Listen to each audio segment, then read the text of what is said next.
이번 주 글로벌 경제 동향입니다. 자, 이번 주는 우리 국민 전체에게 힘든 한 주간이었습니다. 경제적인 관점에서 한번 봐도 계엄령 선포 이후에 원달러 환율이 1,440원을 돌파한 후에 여전히 1,420원대에서 횡보하고 있고, 외국인들이 그 밸류업 종목 위주로 주식을 매도하면서 이탈 조짐도 있어서 여러모로 힘든 한 주였습니다.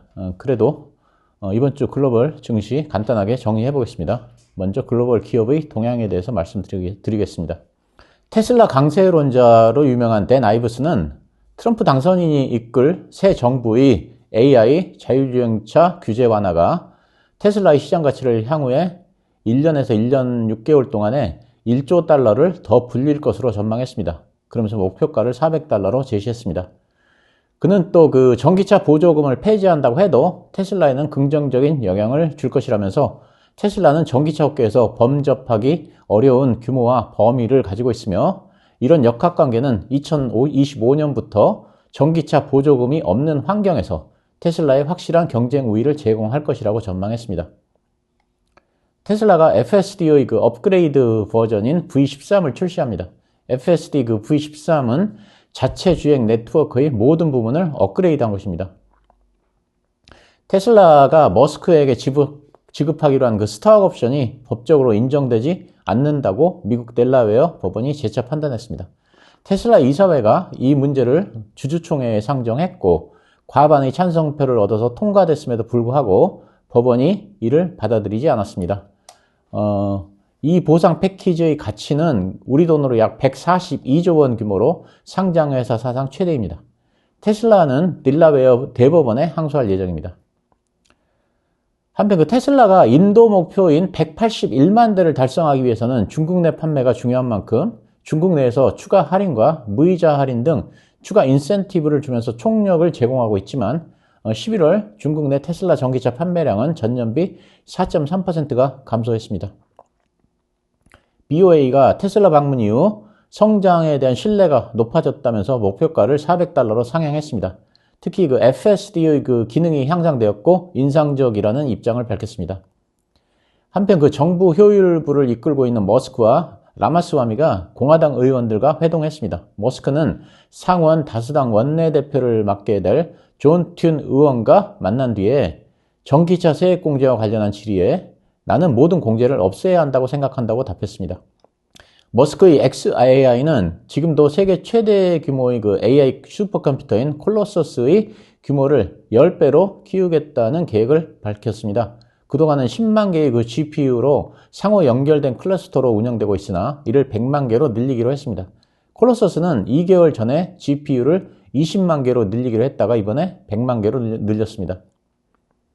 금주에 비트코인이 드디어 10만 달러를 돌파했습니다. 급등의 이유는 두 가지인데, 첫째는 SEC 위원장에 폴 애킨스 전 SEC 위원이 임명된 뉴스가 영향을 미쳤고, 둘째는 파월 의장이 뉴욕타임즈 주최로 열린 딜북 서밋 행사에서 비트코인은 달러가 아니라 금의 경쟁자라고 생각한다는 발언이 영향을 미쳤습니다. 새로 SEC 위원장에 임명된 폴 애킨스는 대표적인 친암호화폐 인사입니다. 빅테크의 그 저승사자로 불리는 리나칸 미국 FTC 위원장의 마지막 칼끝이 마이크로소프트로 향했습니다. 블룸버그 통신은 FTC가 마이크로소프트에 대해 전방위적인 반독점 조사에 착수했다고 보도했습니다. 이번 반독점 조사는 당초 예상됐던 클라우드 사업부는 물론이고 사실상 마이크로소프트의 전 사업부에 걸쳐 있는 것으로 나타났습니다. 마이크로소프트는 또한 그 클라우드 경쟁업체인 아마존, 알파벳, 알리바바의 고객들에게 요금을 과다하게 청구한 혐의로 영국에서 10억 파운드 규모의 소송에 직면했습니다. 마이크로소프트는 윈도우 서버 소프트웨어를 경쟁업체의 클라우드에서 사용할 경우 더 많은 요금을 강요했다는 것입니다. 아마존이 새로운 생성형 AI 모델 노바를 공개하고 오픈 AI와 구글에 도전장을 던졌습니다. 계열사인 AWS는 내년에 새 AI 반도체 트라이니엄 3의 출시 계획을 밝히며 AI 칩 시장을 주도하고 있는 엔비디아를 겨냥했습니다. 머스크가 오픈 AI의 영리 법인 전환을 중단시켜달라고 연방법원에 가처분 신청을 낸 데 이어서 오픈 AI가 자신의 투자자들에게 머스크의 xAI를 비롯한 경쟁사들에 투자하지 말라고 요구하고 있다면서 법원에 이를 막아줄 것도 요청해 가처분 신청서에서 오픈 AI의 최대 투자처인 마이크로소프트와 오픈 AI가 사실상 합병을 추진하고 있으며 그 과정에서 AI 시장의 경쟁자들을 제거하려 한다는 입장을 고수해왔습니다.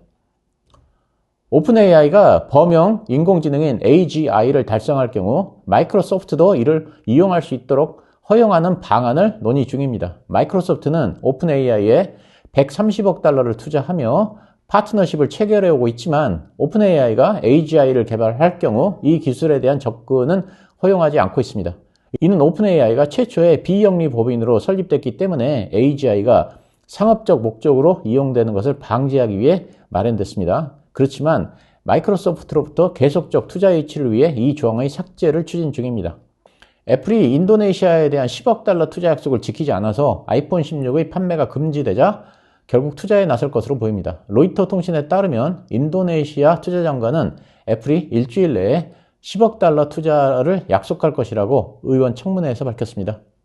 인텔은 반도체 설계와 파운드리를 분리해서 운영할 계획을 밝힌 바 있습니다. 그런데 칩스법에 의한 그 보조금을 수령하기 위해서는 지분 매각 제한이 있는 것으로 알려지는데 파운드리가 비상장 법인으로 분리될 경우 지분을 50.1% 이상 보유해야 한다는 것입니다. 워싱턴 DC 항소법원은 중국 바이트댄스가 운영하는 틱톡의 미국 사업권을 기한 안에 매각하지 않으면 미국 내의 그 서비스를 중단하도록 한 법률이 합헌이라고 결정하면서 해당 법률에 대한 위헌 확인 소송을 기각했습니다. 미 법원의 이번 결정에 따라서 바이트댄스는 내년 1월 19일까지 미국 내 자산을 처분하지 않을 경우 앱 서비스 등이 막히게 됩니다.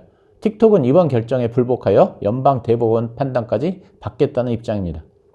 메타가 AI 개발에 필요한 전력을 확보하기 위해서 원자력 에너지 개발의 추진에 나섰습니다. 메타는 원자력 에너지 개발자를 찾기 위한 제안 요청서를 발표할 것이라면서 새로운 원자로의 가용성을 가속하고 실질적인 비용 절감을 달성할 수 있는 개발자를 찾고 있다고 전했습니다. 메타가 100억 달러를 들여서 루이지애나에 역대 최대 규모의 AI 데이터 센터를 설립한다고 밝혔습니다. 메타는 이달부터 현장 작업을 시작해서 2030년까지 데이터 센터를 준공할 계획인데 100% 재생에너지로 충당할 계획이라고 밝혔습니다.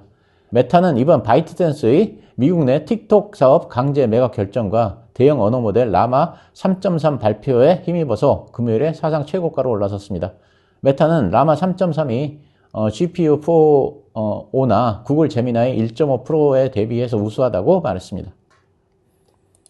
슈퍼마이크로 컴퓨터는 독립위원회가 조사를 진행한 결과 경영진이나 이사회에서 불법 행위의 증거가 발견되지 않았고 감사위원회가 독립적으로 행동한 것으로 확인했다고 발표했습니다. 다만 회사는 위원회의 권고에 따라서 신임 CFO 선임을 시작했다고 밝혔습니다. 지난달 수마컴은 미국 회계 컨설팅 업체인 BDO USA를 독립회계감사로 선임하고 나스닥 거래소에 규정 준수를 위한 계획서를 제출했습니다. 블룸버그 인텔리전스는 수마컴이 내부 조사를 완료하면서 감사를 거친 재무제표 제출을 위한 주요 장애물이 해소됐다고 진단했습니다. TSMC가 미국에서 엔비디아의 블랙웰을 생산하는 방안을 논의 중인데 내년 초에 미국의 애리조나에서 블랙웰 생산을 시작하기 위한 준비에 착수한 것으로 나타났습니다. 그렇지만 애리조나 공장은 블랙웰 생산에 필수적인 첨단 패키징 공정 칩 온 웨이퍼 온 서브스트레이트를 지원하지 못하기 때문에 웨이퍼 제조를 위한 성공정만 진행하고 테스트와 패키징 등 후공정은 대만에서 진행될 예정입니다. 한편 아리조나 공장은 애플과 AMD를 고객으로 확보한 상태라는 점도 전했습니다. 엔비디아가 블랙웰 다음 플랫폼인 루빈의 출시를 반년 앞당길 것이라고 대만 언론이 보도했습니다. 루비는 2026년에 출시할 예정이지만 2025년 하반기로 앞당겨질 것으로 보입니다. 미국 정부가 삼성 SDI와 스텔란티스 간 배터리 합작법인인 스타플러스 에너지에 75억 4천만 달러의 대출을 지원합니다. 이번 대출은 인디애나주의 스타플러스 에너지의 리튬이온 배터리와 모듈 공장을 건립하기 위한 것입니다. 공장이 완전히 가동되면 연간 67만 대의 차량에 공급하기에 충분한 67기가와트시의 배터리가 생산될 예정이라고 에너지부는 밝혔습니다. 마벨 테크놀로지의 매출과 주당 순위 그리고 가이던스가 모두 예상을 상회하고 신고가를 갱신했습니다. JP모건은 마벨이 AI 상승 사이클을 타고 성장세를 지속할 전망이라고 했고 CT도 맞춤형 반도체 분야에서 최우선 선호주로 선정했습니다. 마벨은 주문형 반도체인 ASIC 칩을 생산하는 업체인데 AI가 학습에서 추론으로 넘어가면서 각광받는 기업 중 하나입니다. 일라이릴리는 임상시험 결과 자사의 비만 치료제인 젯바운드가 노보노디스크의 위고비보다 체중 감량 효과가 더 컸다고 밝혔습니다. 젯바운드는 실험에서 위고비보다 47%만큼의 체중 감소폭이 더 컸고 젯바운드를 복용한 사람의 31% 이상이 체중의 4분의 1 이상을 감량한 반면에 위고비를 복용한 사람 중에서는 약 16%만 이 정도 효과를 보였다고 말했습니다. 세일즈포스가 예상 매출을 크게 뛰어넘는 실적을 발표했고 긍정적인 가이던스를 발표함에 따라서 주가가 크게 상승했습니다. 세일즈포스는 컨콜에서 AI 챗봇인 에이전트 포스를 언급하면서 성장 가능성을 강조했습니다. 미국의 대표적 AI 수혜주인 팔란티어가 아두릴 인더스트리와의 제휴 소식으로 주가가 크게 상승했습니다. 팔란티어는 군수 관련 AI 데이터 업체로 기존에는 군대와 정보기관 등 주로 정부에서 주문을 받았으나 월가에 AI 열풍이 불면서 민간 기업에게도 많은 주문을 받아서 매출이 급증하면서 주가가 급등하고 있습니다. 안두릴 인더스트리는 첨단 기술로 미국과 동맹국의 군사 역량을 강화하는 것을 목표로 하는 방산업체입니다. 이번에는 글로벌 경제 관련입니다. 트리도 캐나다 총리가 주말에 마러라고를 방문해서 트럼프 당선인과 회동했습니다. 이날 회동은 트럼프 당선인으로부터 25%의 관세 부과라는 선전포고를 접한 트리도 총리가 트럼프 당선인의 플로리다주 저택인 마러라고를 찾으면서 이루어졌습니다. 그렇지만 트리도 총리는 관세를 철회할 것이라는 트럼프 당선인의 확답은 받지 못한 것으로 알려집니다. 캐나다는 미국의 최대 교역국으로 지난해 수출액의 4분의 3 이상이 미국에서 나왔습니다. 또한 트럼프 당선인은 브릭스를 향해서 만약 달러 패권에 도전하면 100% 관세를 부과하겠다고 경고했습니다. 만약 새로운 자체 통화를 만들거나 또는 달러를 대체할 다른 통화를 지지하면 관세로 대응하겠다는 것입니다. 브릭스 내에서는 러시아와 중국을 중심으로 달러 대안을 찾자는 목소리가 나오고 있고 또 중국이 사우디아라비아와 위안화 결제를 추진 중인데 트럼프의 강력한 경제에 직면하게 됐습니다. 미국의 블랙 프라이데이 매출이 전년비 3.4% 증가해서 역대 최대이고 온라인 매출도 역대 최대입니다. 오프라인 매출은 0.7% 증가에 그쳤지만 온라인 매출은 14.6%가 증가해서 블랙 프라이데이 매출은 온라인이 주도했습니다. 이제 더 이상 백화점 등 오프라인 매장에서 줄을 서던 모습은 사라지고 있습니다. 따라서 향후 쇼핑 관련 종목 중에서 오프라인 중심의 종목보다는 아마존, 월마트와 같이 온라인이 발달한 종목이 수혜를 받을 전망입니다. 트럼프 당선자가 피터 나바로를 무역 고문으로 선택했습니다. 나바로는 한미 FTA 재협상을 주도한 강경파입니다. 월스트리트저널은 나바로를 무역 고문으로 선택한 것은 트럼프 당선자가 고강도 관세 정책을 추진하겠다는 의지를 드러낸 것이라고 평가했습니다. 나바로는 트럼프 1기 집권 당시에도 백악관 무역 제조업 고문이었습니다. 트럼프 당선인은 차기 SEC 위원장에 폴 애킨스 전 SEC 위원을 지명했습니다. 폴 애킨스 위원장은 대표적인 친암호화폐 인사입니다. 이의 영향으로 비트코인이 역사상 처음으로 10만 달러를 넘어섰습니다. 한편 리플의 CEO인 브래드 갈링하우스의 SEC 위원장 지명을 기대하면서 그동안 상승했던 리플은 폴 애킨스 전 위원이 SEC 위원장으로 발탁되자 10%가량 급락한 바 있습니다. 미국 상무부가 대중국 반도체 수출 통제를 발표했는데 우리나라의 HBM도 여기에 포함됩니다. 현재 SK하이닉스는 미국에만 전념하고 있어서 타격이 없겠지만 삼성전자는 현재 HBM의 30%가 중국으로 수출됨에 따라서 영향을 받을 것으로 전망됩니다. 상무부는 현재 생산되는 모든 HBM이 수출 통제에 해당된다고 밝혔습니다. 한편 중국이 반도체 원료로 사용되는 갈륨, 게르마늄, 안티모니 등의 미국 수출을 사실상 금지합니다. 이는 미국이 대중국 반도체 수출 통제를 강화하는 데 대한 조치로 해석됩니다. 이러한 조치는 발표 순간부터 공식적으로 시행됩니다. 파월 연준 의장이 금리 인하의 속도 조절을 시사했습니다. 연준이 17일에서 18일 올해 마지막 FOMC를 앞두고 있는 가운데 파월 의장은 금리 인하를 서두르지 않겠다는 점을 분명히 했습니다. 그렇지만 파월 의장의 발언에도 불구하고 금융시장에서는 12월 FOMC에서 0.25%의 추가 금리 인하를 거의 기정사실로 받아들이고 있습니다. 한편 파월 의장은 오늘 대담에서 자신은 트럼프 행정부와 좋은 관계를 유지할 것이며 트럼프 당선인과도 사적으로 관련 이야기를 했다고 밝혔습니다. 또 비트코인은 달러가 아니라 금과 비교해야 한다는 발언도 했습니다.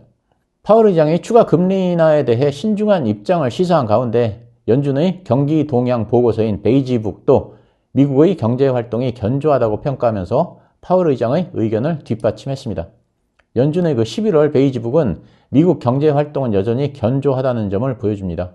대부분 지역에서 경제 활동이 약간 상승했다고 평가하고 다만 소비자가 가격 인상에 민감해지면서 기업의 마진율이 축소됐다고 했습니다. 물가는 완만히 성장 중이고 지출은 안정적입니다. 근로자들의 이직률은 낮고 소수의 기업만 채용을 하고 있어서 고용의 침체 가능성은 있지만 기술직은 예외라고 밝혔습니다. 미국의 그 11월 ISM 제조 PMI가 48.4로 5개월 만에 최고를 기록했습니다. 직전 월에는 46.5를 기록한 바 있습니다.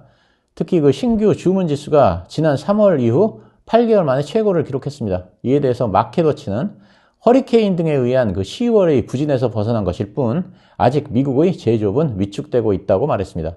ISM은 내년 1분기에는 제조업이 회복될 전망이고 트럼프 정부의 감세 정책과 규제 완화가 기대되지만 관세 정책으로 인한 무역 분쟁을 우려한다고 말했습니다. 한편 그 S&P 글로벌 제조 PMI는 49.7을 기록해서 예상을 상회했습니다. 예상치는 48.8이었습니다. S&P 글로벌은 트럼프 정부의 관세 정책보다는 규제 완화에 초점을 맞추면서 내년을 긍정적으로 전망했습니다. 미국의 그 10월 구인 건수가 774만 4천 건으로 나타났습니다. 이는 그 9월 수치인 737만 2천 건에서 증가한 수치이고 시장 예상치였던 750만 건 더 상회하는 수치입니다. 결국 10월 수치는 미국의 고용시장이 여전히 견조하다는 것을 보여줍니다. 자발적 퇴직인 그 이직은 10월에 330만 건으로 직전 달 대비해서 증가했고 이직률은 2.1%로 직전 월의 1.9% 대비 상승했습니다. 해고는 160만 건으로 직전 달보다 감소했습니다. 해고 비율은 1.0%로 전월 대비 하락했습니다. 이직을 위한 그 자발적 퇴직은 노동자들이 얼마나 일자리 전망에 대해 자신감을 보이고 있는지를 평가하는 지표입니다. 11월 ISM 서비스업 PMI는 52.1로 3개월 내에 최저를 기록했습니다. 미국의 그 서비스업 경기가 확장 국면은 이어갔지만 시장 예상치에는 못 미치는 것으로 나타났습니다.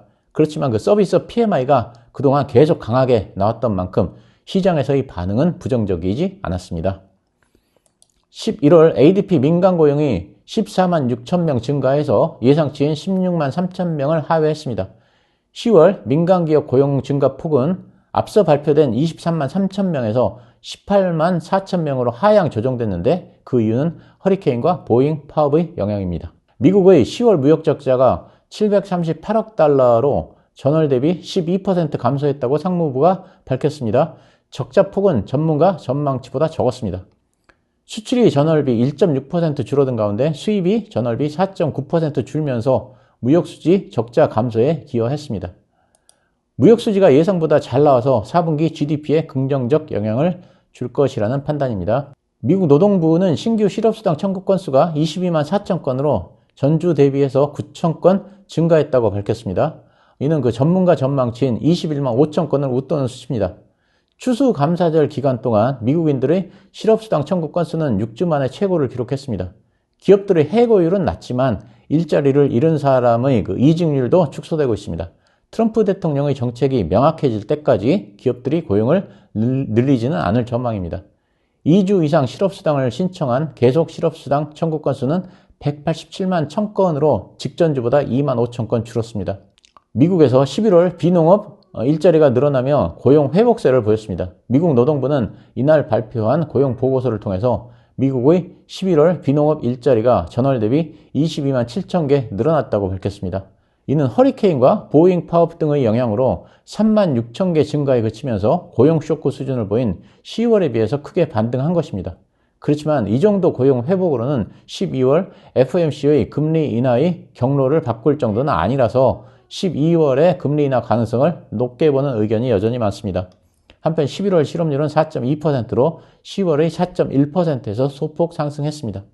미시간대의 12월 소비자 심리지수 예비치는 74.0으로 집계됐습니다. 이는 7개월 만에 가장 높은 수준이고 5개월 연속 상승입니다. 직전월인 11월의 71.8에 비해서 3.1% 상승했고 전년의 69.7에 비해서도 6.2% 증가했습니다. 1년 기대 인플레이션은 2.9%로 집계됐는데 6개월 만에 최고이며 1월 대비 2.6%가 상승했습니다. 5년 장기 기대 인플레이션은 3.1%로 전월의 3.2%에서 소폭 하락했습니다. 미시간 대학의 그 조앤 후 디렉터는 민주당 지지층은 정책 변화, 특히 관세 인상에 인플레이 최상승이 이뤄질 것으로 우려하고 있는 반면에 공화당 지지층은 이에 동의하지 않고 인플레 둔화를 기대하고 있다면서 소비자들의 그 경제 신뢰는 정치적 상황과 경제적 경험이 반영된 결과라면서 앞으로 정책 변화가 소비자 심리에 미칠 영향을 계속 주시할 필요가 있다고 말했습니다. 자, 이렇게 이번 주 글로벌 경제와 증시에 대해서 간략하게 정리해봤습니다. 감사합니다.